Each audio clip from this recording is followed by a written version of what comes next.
4월 21일 목요일입니다. 삶의 현장에서 우리가 함께 읽을 오늘 하루 말씀은 시편 54장 1절에서 7절입니다. 하나님이여 주의 이름으로 나를 구원하시고 주의 힘으로 나를 변호하소서.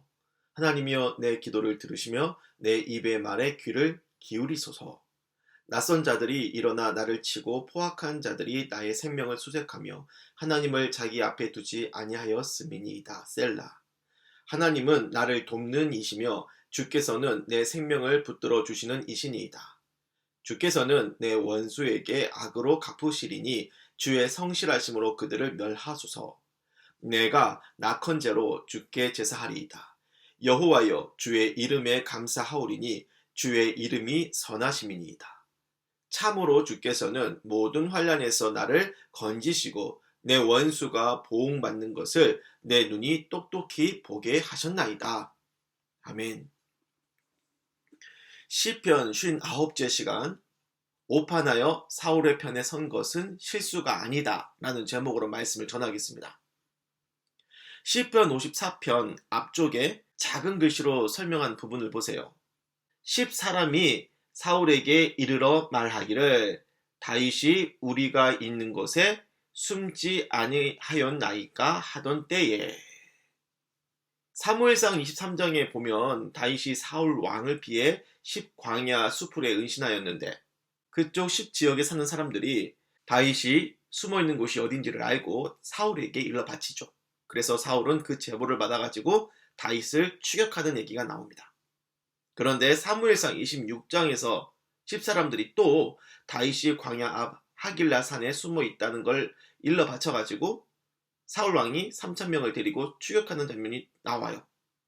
결국 다윗은 이렇게 가다가는 붙잡히겠다 싶어서 원수인 블레셋 땅으로 망명하기까지 이르죠. 그 심경이 3절 5절에 나옵니다.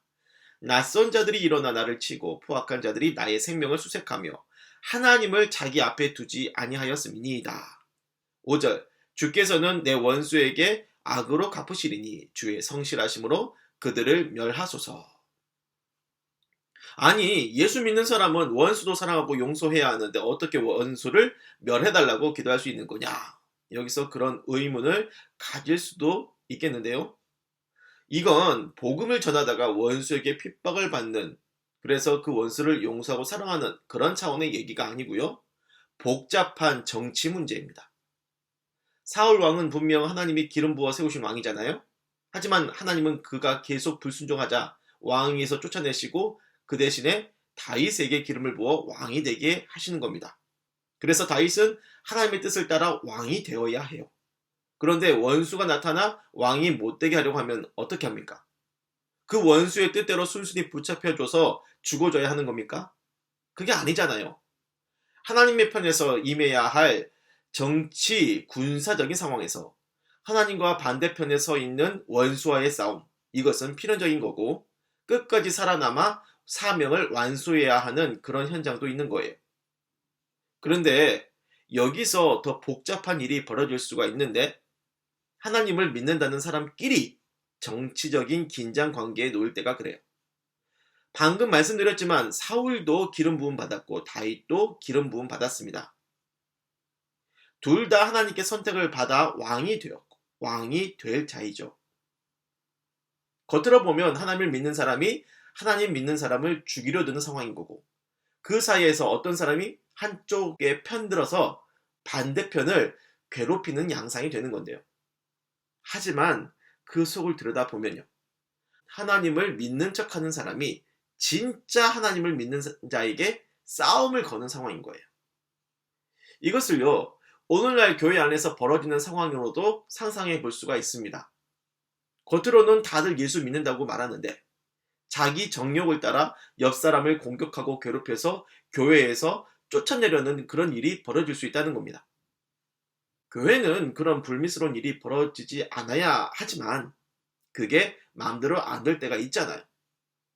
사울과 같은 사람이 생기면 교회를 혼란에 빠뜨리고 예수 잘 믿는 사람에게 상처와 고통을 주는 가슴 아픈 일이 벌어지는 거예요. 게다가 이러한 사울 같은 사람은 자신이 하나님을 믿는 사람인 것처럼 철저히 포장을 합니다. 그래서 사울과 다윗 둘 중에 누가 제대로 하나님의 뜻을 따르는지 분별하기가 쉽지 않아요. 여러분, 혹시나 그러한 상황이 벌어지게 되었다면 잘못 판단해서 사울의 편에 붙어 고자질하여 다윗을 괴롭히는 그런 십사람들처럼은 되지 마시길 바랍니다. 이 십사람들을 잘 보세요. 그들이 오판에서 사울의 편에 선 것, 그게 실수라고 생각을 하십니까? 아닙니다. 충분히 예견된 일이에요. 3절에 보세요. 낯선 자들이 일어나 나를 치고 포악한 자들이 나의 생명을 수색하며, 그 다음이 중요해요. 하나님을 자기 앞에 두지 아니하였습니다. 하나님의 편에 서지 않는 사람들이에요. 그러니까 이 십사람들은요, 평소에 하나님을 잘 믿지 않고 자기 정욕대로 사니까 그러한 습관에 젖어서 영적으로 눈이 흐려져. 그래서 그런 거예요. 평소에 주님을 잘 믿고 그분의 뜻을 잘 순종했다면 성령님이 다윗이 하나님의 뜻에 합한 자라는 걸 깨닫게 해 주시지 않겠어요? 그렇게 성령에 민감한 사람은요, 설사 사울을 섬기는 신하를 하더라도 무분별하게 사울의 편을 들질 않습니다. 사울의 친아들인 요나단을 보십시오. 그는 황태자입니다. 다음 왕이 될 유력한 후계자죠. 왕이 되고 싶다면 당연히 아버지 편을 들어야 하지만 오히려 다윗의 편에 서고 다윗이 왕이 될 거라 그렇게 생각하지 않습니까? 하나님을 제대로 믿는 사람은 하나님의 편에서 그렇게 하나님의 사람을 제대로 볼 줄 아는 겁니다. 말씀을 정리할게요. 여러분, 평소에 하나님을 잘 믿고 성령의 뜻을 잘 분별하여 따르는 것이 정말로 중요합니다. 그래야 사울 편에 안 서고 다윗의 편에 설 수가 있어요. 십사람들처럼 오판에서 사울의 편에서 다윗을 괴롭히는 그러한 악을 범하지 말기를 주님의 이름으로 축원합니다. 기도하겠습니다. 주님, 우리가 겉모습만 보고 함부로 판단하지 않는 분별력 있는 성령의 사람이 되게 하여 주소서. 잘못된 판단으로 주님의 뜻을 거스르고 열심히 잘 믿는 사람 괴롭히고 상처 주는 일에 가담하지 말게 하여 주소서. 사울 편에서 고자질하는 그런 십사람이 아니라 다윗의 편에서 다윗을 아끼고 사랑했던 요나단과 같은 사람이 되게 하여 주소서. 예수님의 이름으로 기도를 드립니다. 아멘.